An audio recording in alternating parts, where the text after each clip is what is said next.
They flew until they couldn't fly anymore. They just flew until they couldn't fly anymore. Their ability to recognize home was distorted. They couldn't recognize what home was, and so they flew looking for home until they perished. So they're dispersed over a great amount of space. That's why you don't find them all in a pile, because the idea that that was home, but it's not home anymore, so home must be someplace else, and they went looking. Mm-hmm. Their ability to recognize home was destroyed, in essence. And part of what they're showing you is that, you know, how do you recognize home? How do you know what home is?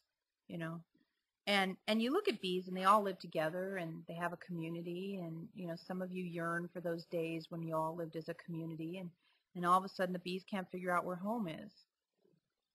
And part of that is because the flow of life is inconsistent for them anymore. And most of you have a sense of the loss in a similar way, because you came here with amnesia. It doesn't make sense. I never belonged here. Why did I come? Blah, blah, blah, blah, blah.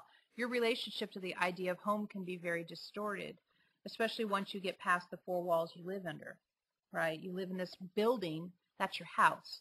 But a sense of home, of belonging, of comfort, of knowing security, first chakra. So the plight, in quotes, of the bees is very, very, very illuminating about your sense of home. Well, as the movie indicated, there's some disruption in the flow of their lives because of pesticide use. And because of that pesticide use, that new energetic interrupted their ability to sense home. You know, they said in the movie, why would they abandon the baby bees? Because they no longer saw the baby bees as home. They no longer saw that as a responsibility, as a place where they had a duty or a role. And they went seeking that answer. You know, it is sad, you know, in an emotional way. It's very sad that they're having to be that example for you guys. But what a gift. You know, billions and billions of bees saying, we're confused. Worldwide. Worldwide confusion about the sense of where is home, what is home, what consists home, is, you know, safety in going out into the world and coming back home, what you bring back, you know, what the interaction you have with the outside world and your home. So we always like to bring your home, the sense of home, back into the body. You know, and how are you interacting with your sense of home? How are you interacting with your sense of being, like you talked about with your family? And it would be interesting also for you guys who really resonated with that movie and resonated with the idea of the bees, the idea of what do you feel like you're bringing into the house? Like they were bringing the pollen from the plants that had been, this chemical had been used on, into the home, and it was disturbing the cycle of the home. So what are you bringing into the home that disturbs the cycle of the home? And what you're bringing into the home can be, like the visionaries talked about, the places within yourself that you're ashamed of or embarrassed of or unwilling to talk about or look at.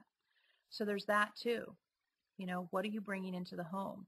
And what are you bringing into the first chakra?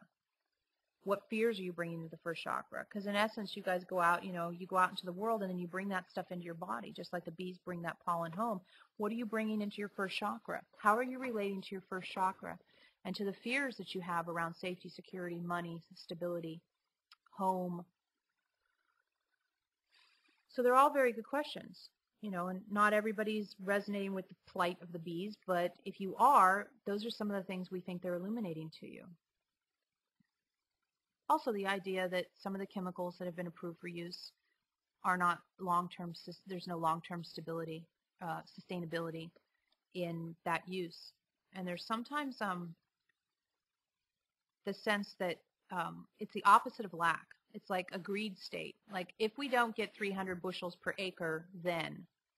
And a lot of times the companies predicated on the idea that they have to raise 300 bushels of whatever per acre in order to forestall starving.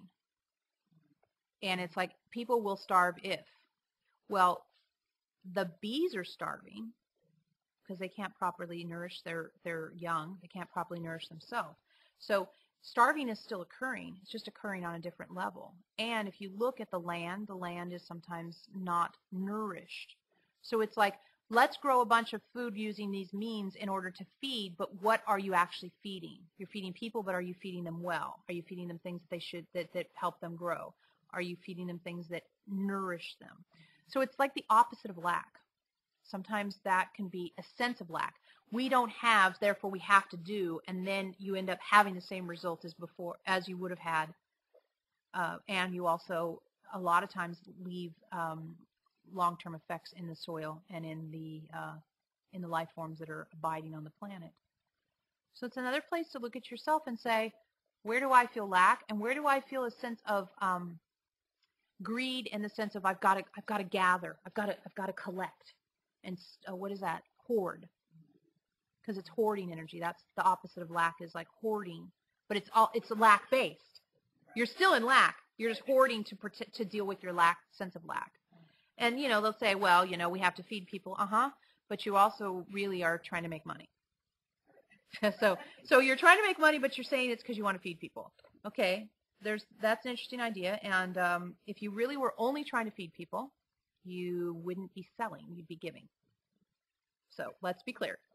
Let's all be conscious. It's not about just feeding people. It's about making money feeding people.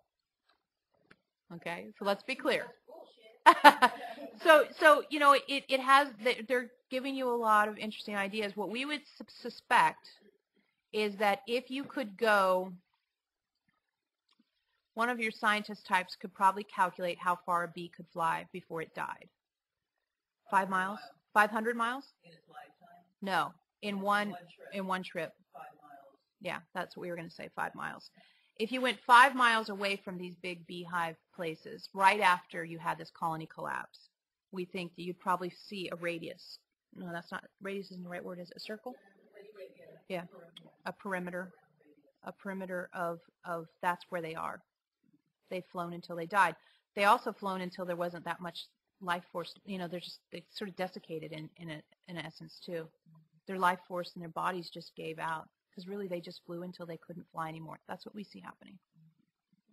About 5 miles, we'd say. Maybe sometimes 8, but depending on the wind, we'd say about 5 miles away, you would tend to find them. But you'd have to look right away, because there's not that much to them.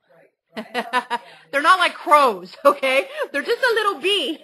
You fly 5 miles totally confused. You see what's left of you when you get done, right? That's what we see. You're welcome. You're welcome. So as you look at things like the oil spill, the bees, the this, the that, these things that come up, remember, it's here to teach you. It's here for you to grow from. It's a gift for you to learn from, always.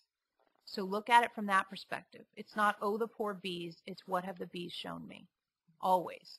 And then, you can feel emotion for the bees, and you can feel feelings for the bees. But if you don't take the gift they're giving, we see that as a choice that you'd want to make, is just take the gift that they're giving first. Because it is a huge gift.